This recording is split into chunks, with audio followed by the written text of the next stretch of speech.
Dear vegan gods, we are so grateful for your graciousness this year. $2.99 nutritional yeast at Trader Joe's. Also, thank you for the abundant avocado harvest this season. Please accept this pint of non-dairy Ben & Jerry's as a sacrifice for our gratitude. In James Aspie's name we pray. Namaste.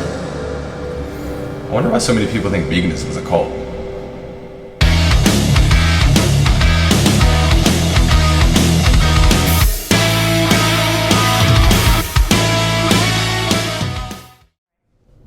Hi, my name's Carmi, Hi, I'm Bill. and we've been vegan for about 2.5 years now.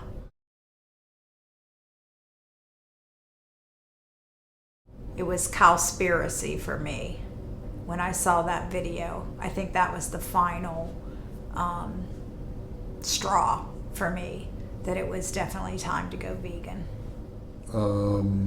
Well, as far as not eating meat, for me it was the video Vegucated, and it was around Thanksgiving time, and I'll never forget this because I didn't eat turkey that year, and I quit eating meat.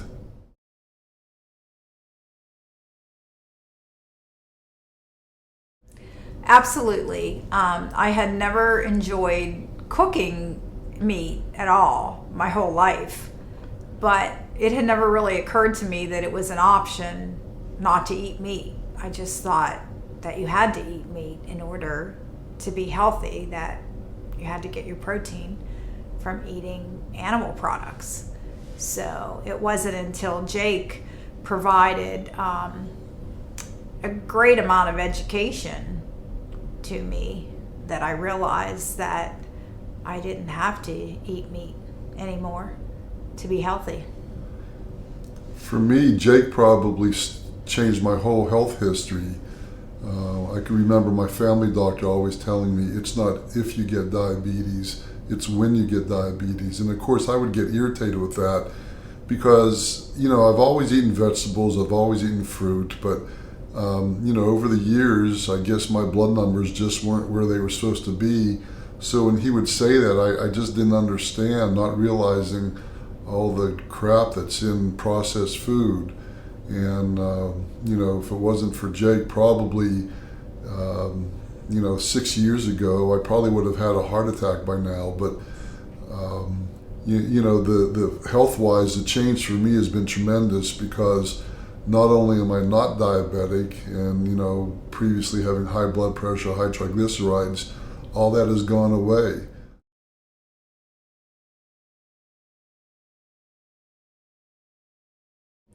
I think the big thing when you make the change later in your life is that socially you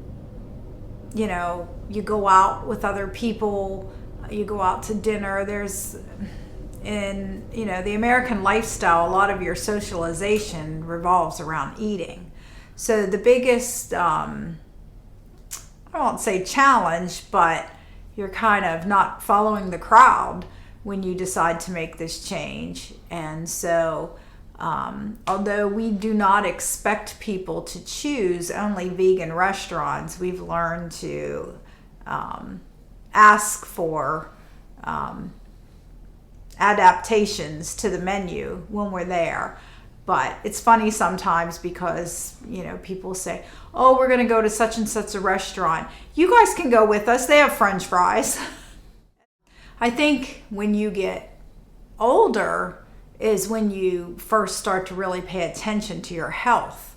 So since we went vegan, or I went vegan as part of correcting health issues, then it wasn't hard to do because I don't think I was in my 20s and 30s very concerned about the ramifications of how I ate, how it would affect me when I was in my late 40s, early 50s.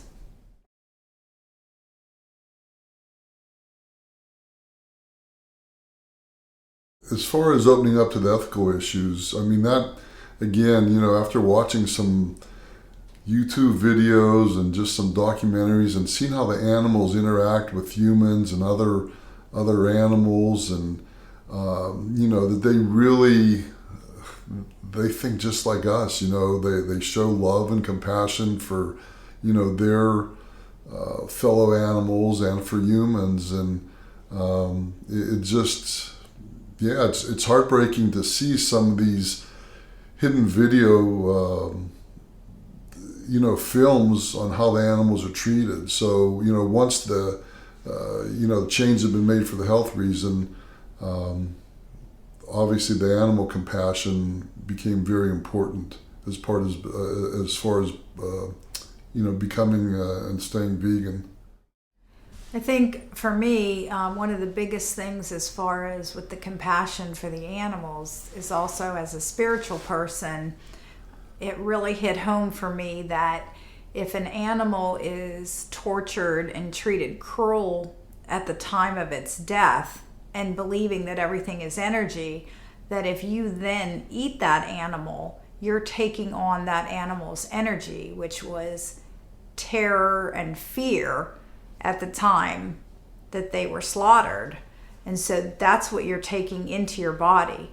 So how could that be good for you if you believe, as I do, that everything is energy?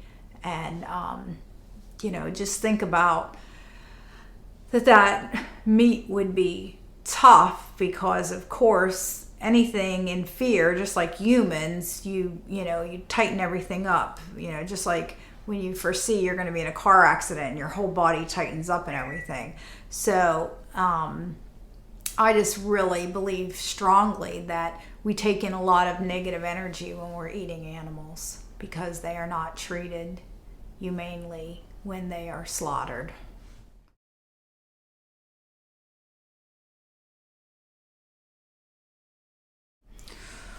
Ooh, that's a tough one. What's really funny is that I eat all kinds of things now that I never used to eat, like fruits and vegetables. My favorite vegan food is the next meal that I make, because everything that I make, and all I do is follow recipes from different vegan chefs, it all creates and brings out wonderful flavors.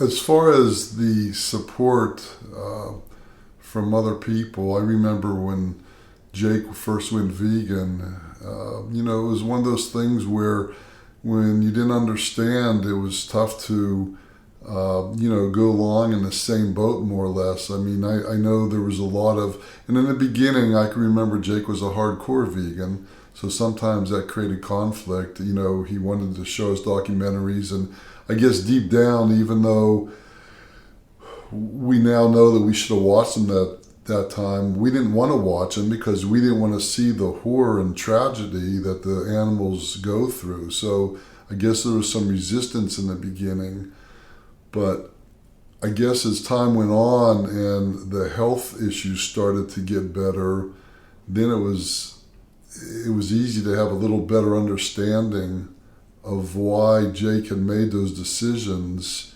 and how he was trying to influence us, that we could be in a better place than what we were previously. And I think there's a little bit, as a parent, sometimes we don't want to accept that sometimes our children can know something better than we know it. We think that we're supposed to be teaching them, and suddenly he was teaching us. So that was an adjustment, because I must know better because I'm older and I've lived longer. But, that was part of it, is understanding that he was really educating himself about this topic. And, with an open mind, you started to realize that he was onto something. Because it just, as I said before, it never occurred to me that it was an option not to eat meat. Even though it never felt right to me. And it definitely didn't feel right to me whenever I cooked it. But I just thought that's what I was supposed to do. So he really did teach us everything we know about being a vegan. But at first, we resisted.